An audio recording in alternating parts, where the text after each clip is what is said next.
Hello. It's been a while since I made a book review video, so today I decided to make one. This book is called Differential Calculus by Henri Cartan. And as you can see, it's not a very thick book. The title Differential Calculus might sound unassuming, and it seems that most audience of this channel already knows differential calculus fairly well. But I guarantee you this is a very unique book. Henri Cartan is one of the founding members of a French group of mathematicians known as Bourbaki. So how should we describe Bourbaki? They are known for writing mathematical textbooks to people who think they already know the material and utterly destroy them. Okay, at least this was my first impression when I read their signature treatise called The Elements of Mathematics. Personally, I only own a Russian version of one of the volumes in the series Elements of Mathematics by Bourbaki. This book is about integration. It's about vector integration, higher measure, and I think this has something to do with convolutions. I'm sorry, neither my Russian or my math is advanced enough to read this book. Perhaps someday I will be able to finally read it. Okay, but anyway, back to differential calculus. So why is this book so unusual? Let's first take a look at the content. Chapter 1 says, Differential Calculus in Banach space. So the first section is called Notions about Banach spaces and Linear Continuous Mappings. Already sounds pretty abstract. And the second section is about differentiable mappings. And the third one is a familiar one. It's called the mean value theorem. Every introductory calculus textbooks have that. Oh wait, there's applications. That's unbelievable, because Bourbaki is known for having 0 applications in their book. I will definitely check out what those applications are. And here we have a local inversion of a mapping of class C1 implicit function theorem. So this is about inverse functions and implicit functions. Again, very classic results, but here all done in a general setting of so-called Banach spaces. Don't worry, we'll explain what Banach space means if you don't know that. 5, you have derivatives of higher order. Taylor's formula, okay, once again, celebrated results. Polynomials, finite expansions, not sure what that is. Local maxima, local minima, again, this is very standard applications of differential calculus. Chapter 2 is called differential equations. Forget about separation of variables, okay, there's no such thing here. So the book only has 2 chapters. And of course, the setting is entirely abstract. It starts off with the first section with some existence and uniqueness theorem, and also continuous dependence on initial value. And here in the second section, we have linear differential equations. These are probably the most studied class of differential equations. And we have some miscellaneous problems. First integrals and linear partial differential equations. Okay, so there are some discussions about PDEs. Okay, so there's that. Okay, so first, what is a Banach space? So Banach space is a notion in modern analysis. It is, first of all, a linear space, also known as a vector space. And also, it is a normed vector space. And lastly, it is a complete normed vector space. All right, I gave 3 more terminologies. Let me explain them. A vector space is a general environment where you can talk about linearity. It's the generalization of the plane and the 3-dimensional space. The norm allows us to measure the length of vectors in the vector spaces. Not all vector spaces necessarily possess norm, but having that extra structure allows us to discuss, for example, a closeness between 2 vectors. And lastly, there's this notion of completeness. Roughly speaking, completeness allows us to take limits in such spaces. Okay, so this is an abstract setting where you can talk about linearity, you can talk about the length of a vector, and lastly, you can talk about convergence or limits in that space. Because that's all there is to it when it comes to discussing linear approximations, right? Derivative is a linear approximation, so that's why the general setting is chosen to be Banach spaces in this book. So as you can see, in order to read this book, you already need to know tons of material.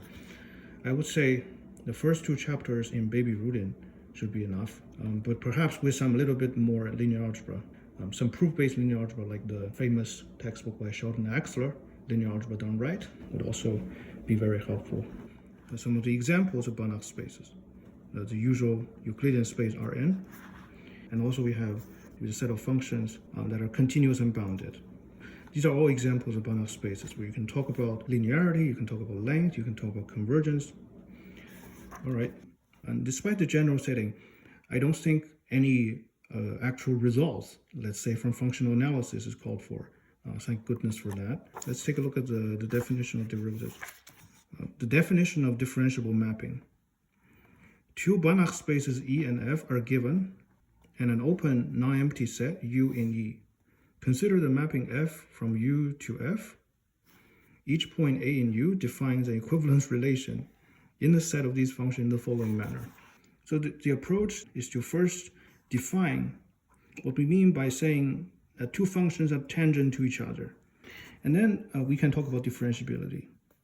One says that F from U to F is differentiable at a point, A in U, U is the open set we mentioned earlier, if the following conditions are satisfied. F has to be continuous at A, and there exists a linear mapping that is tangent to the function f of x minus f of a at the point A. So this is a definition of differentiability in a general Banach spaces. The style is very similar to, let's say, Baby-Rudin, but just with fewer computational examples. And next, let's take a look at another big name in differential calculus, the mean value theorem. The statement of the main theorem says, let A and B be 2 points of R, right? So A and B are real numbers, such as A is less than B. Denote by the square bracket AB the closed interval of points with these endpoints. Okay, so far so good. Let two continuous mapping given by F from AB to F, F is a Banach space, and G is from AB to R, R is the set of reals. Assume that F and G are differentiable at every point on the open interval AB. So by the way, this is a Bourbaki notation for open interval, which in my opinion is actually superior to the usual more familiar round bracket notation, because round bracket also means an ordered pair, so it can cause some confusion there. Okay, anyway, so on that open interval and that f prime of x norm, so basically the length, is less than or equal to f prime of g for x greater than a and less than b. Okay, that's the assumption part of the theorem. What's the conclusion? And it says then the norm of fb minus fa, that's the distance between fb and fa, by the way, is less than or equal to gb minus ga. So this does not look like the usual mean value theorem found in most mainstream textbooks at all. Right, so in mainstream textbooks, for example, the one in Stewart, the mean value theorem is a statement that says if a function is continuous on a closed interval and differentiable on its interior, then we can make the conclusion the average rate of change, that is the slope of the straight line segment connecting the two endpoints on the curve of the function, is equal to the instantaneous rate of change somewhere inside that interval. Right, so there exists at least one tangent line that is parallel to the secant line. Here we only have an inequality relation, so it looks like a completely different statement. But anyway, remember in the content we saw that there's applications supposedly in this section. Let's see what they are. So it says first application of the mean value theorem, convergence of the sequence of differentiable functions. So this application is an application within mathematics. So this is not application in the sense of applied mathematics, like applied to, for example, physics or engineering. So essentially this is a corollary of the mean value theorem. And the second application of the mean value theorem, relation between partial derivatives and differentiability. Okay, so once again, this is application within mathematics. The third application of mean value theorem, the concept of a strongly differentiable function. Again, this is application within mathematics. There is no applied mathematics whatsoever, even for a tremendously applied topic like differential equations. So this book consists of nothing but ethereal definitions and pristine proofs, presented in a purely deductive manner. perhaps in a way that takes fewer prisoners than Baby Rudin. So does that mean this is just mathematics for its own sake, that really has zero application, is just a matter of intellectual curiosity and has no relevance outside of pure mathematics? The answer is a resounding no. On the contrary, the material can be extremely valuable for practical work. It's just that the author's taste forbid him from displaying any of those applications. For example, the idea of generalizing differential calculus into Banach spaces can be very useful when we discuss numerical methods for PDEs. When I was in grad school studying finite element methods, tremendously powerful for engineering. The analysis of finite element methods require precisely the machinery of Banach spaces. So essentially, numerical methods are finite dimensional vector spaces that approximate a Banach space. And also, when it comes to differential equations, most introductory differential equation courses usually talk about specific methods for solving differential equations, such as separation of variables, Laplace transform, those sort of things. But here, the main focus is existence as uniqueness. These are foundational results, especially for equations that has no analytic formulas. In practice, we may be able to simulate the solutions of differential equations using computers. But unless we know something about the nature of the solution without approximation, that is, does the solution even exist? Is there a unique solution? Is the solution sensitive to, for example, errors in initial conditions? Things like that. Because if we don't know such things, there is no guarantee that the simulation will not give us nonsense. Because the results of simulations are fundamentally discrete objects. And there is no a priori reason that discrete object would necessarily resemble the behavior of a continuous object.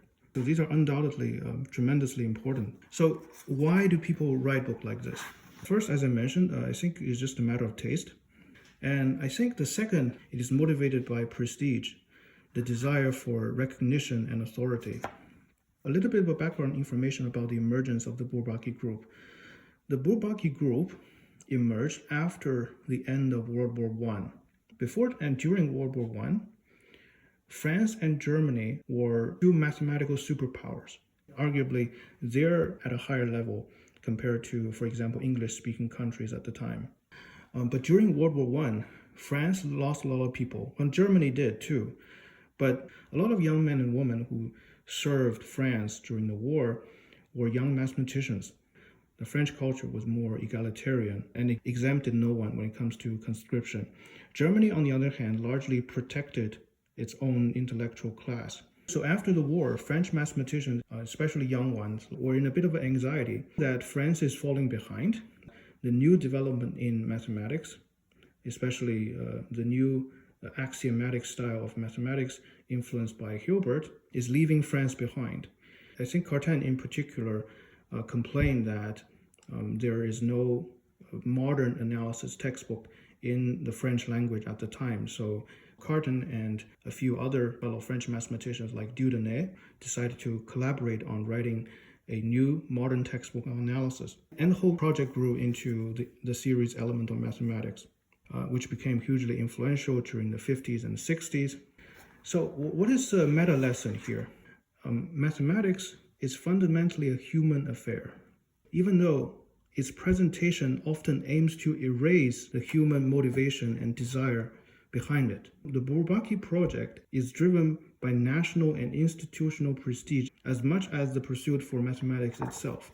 Every pristine definition, every ethereal proof, as if they were written by God himself, are a product of human striving. It is a scream into the void that says, look at me, I matter. This is what mathematics is about. We've all seen in tourist attractions carving on the bench such as Nick loves Jessica, presumably written by a young couple in love. So why can't they just be content with appreciating the beauty themselves, but instead choose to use the scenery as the testament for their existence? It's the desire to matter. So graffiti, on the surface, it seems like a public nuisance. It is in fact an existential act. Mathematicians often say math is beautiful. Perhaps it is.